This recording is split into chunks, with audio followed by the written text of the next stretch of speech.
quên anh một nghĩa đã tình chỉ chẳng phải đã là nỗi yêu.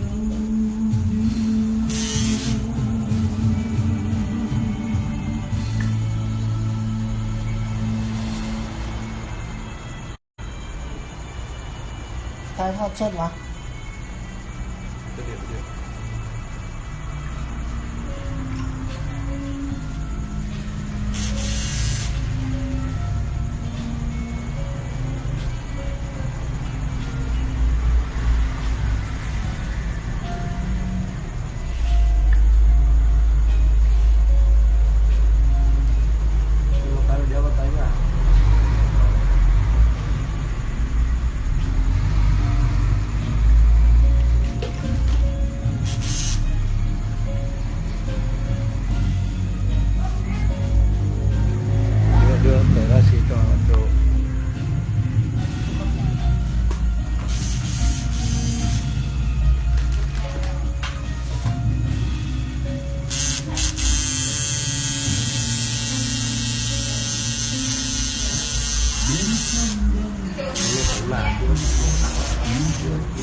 Em cầm tivi hay là làm dịu cái máy nhé, trong ngang cái máy này nhé.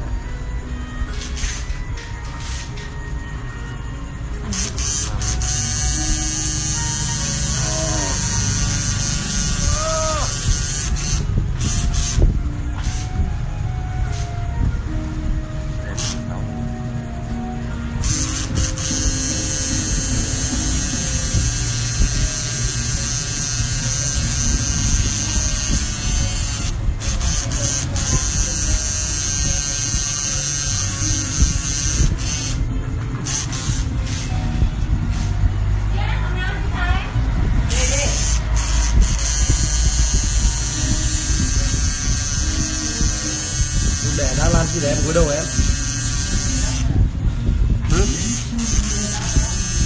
Trong đó hả?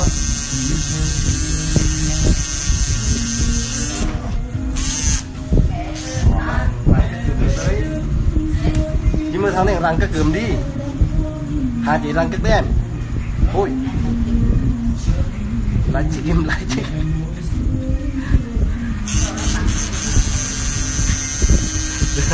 Thằng răng ra nè.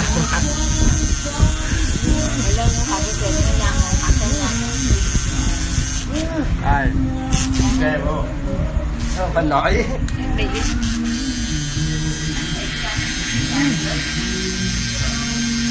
Đau quá rồi. Mình cho có được cái hình đẹp bây giờ. Đây là mà làm một cái lưng này đau.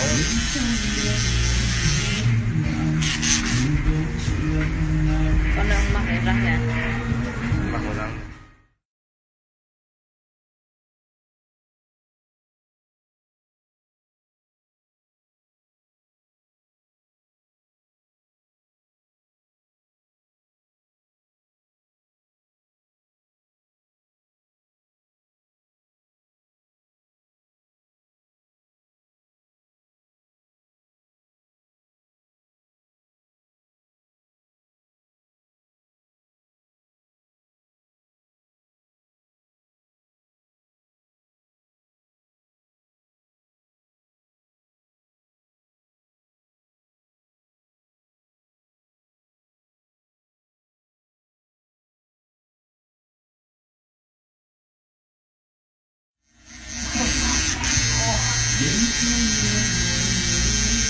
Nó sợ con mẹ. Hiểu. Nó sợ con mẹ. Tạo rồi mấy.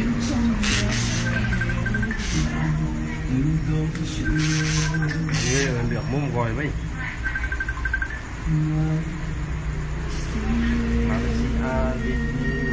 Ông bốn lên làm sao được. Hello. Nó nhớ lo đến nữa nghe luôn.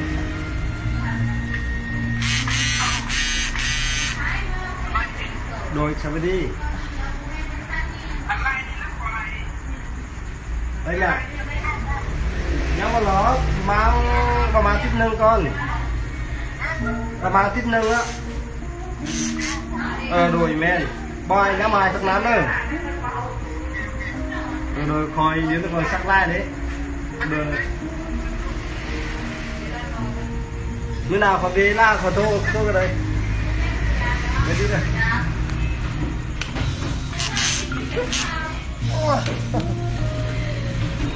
Ra chỉ áo tôi bươi đây đó.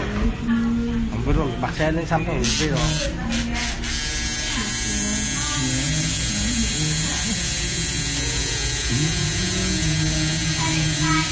Tuổi giờ người ta đưa nó bắt xe tại đây đây xăm trong kia. Để hỏi Tôi khi chẳng nào qua tôi có việc. Luôn tiền quá xong rồi em nữa.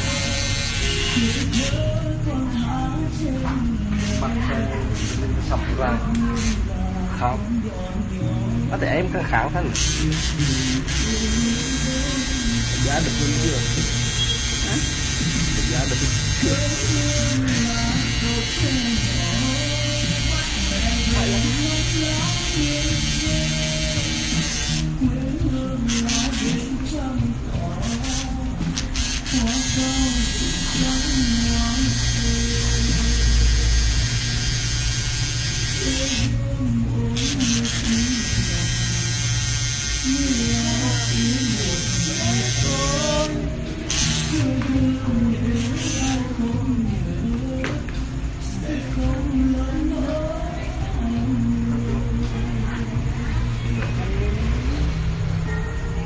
rong nhanh được kẻ làm nó không có lý đấy đúng tiếng họ nó phải làm cho đúng giá trị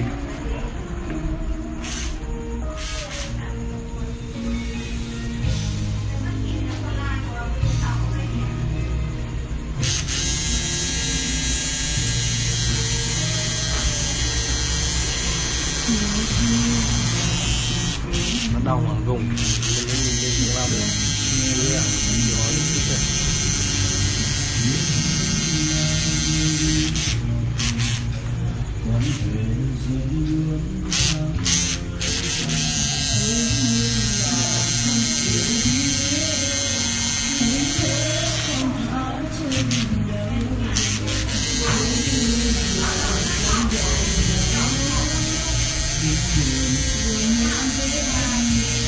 xin lỗi ra là bác Nha nha. Đi ra đâu? Ốt ít nào. Lưng là thi rồi đó.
chẳng nói điều chi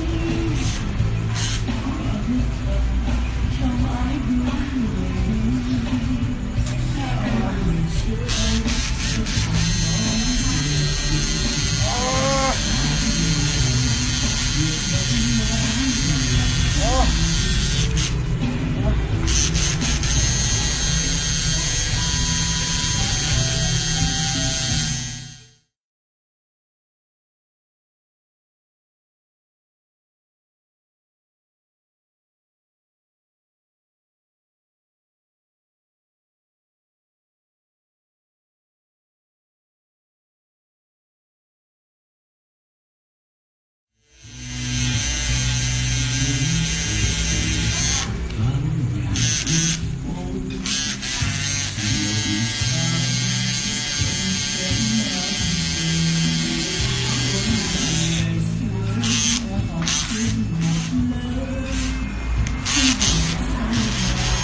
Lên lên đó. Rồi. Nào. nào ai đã một lần dám nói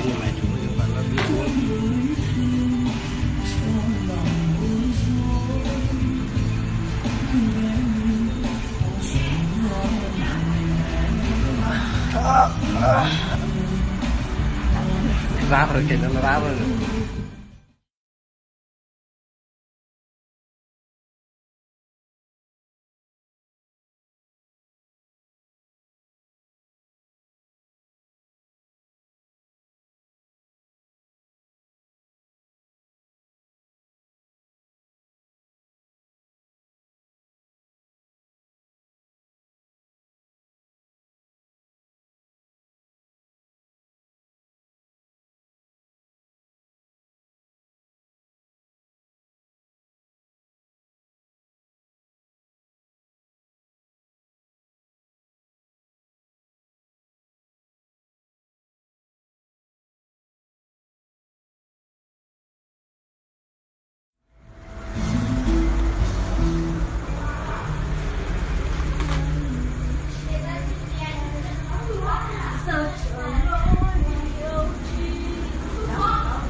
Về Phương bây giờ không có nhận khách nữa được không?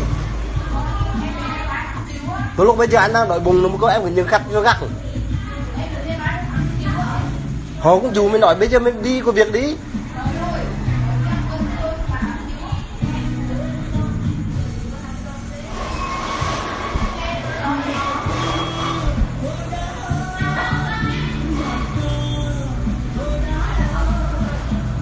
Đi Phương lên, đi Phương.